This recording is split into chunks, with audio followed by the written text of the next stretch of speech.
महाराष्ट्रामध्ये आता एक विराट मोर्चा निघाला होता आणि त्याचं अल्टिमेटम देण्यात आलं होतं आणि तो सक्सेसफुल झाला, त्याला यश मिळालं.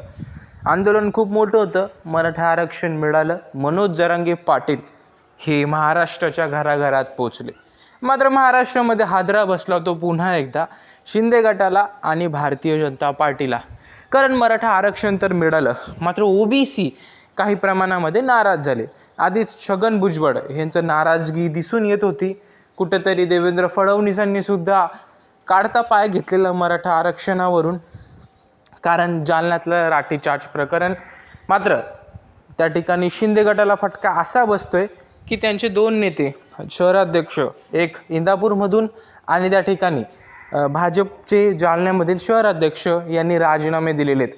त्यांनी असं सांगितलं की मराठा आरक्षणामुळे आम्ही राजीनामा देतोय, कारण सरकारने मराठा आरक्षणाला बजेट हाय व्होल्टेज पॉवर दिल्या आणि आमचं आरक्षण कुठेतरी कमी केलं.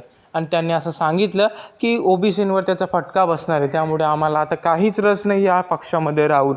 आणि त्यांनी राजीनामे दिले आणि त्यांनी बाहेरचा रस्ता पकडला. त्यामुळे भारतीय जनता पार्टी आणि शिंदे गटातील काही धक्का बसतो या ठिकाणी त्यांना.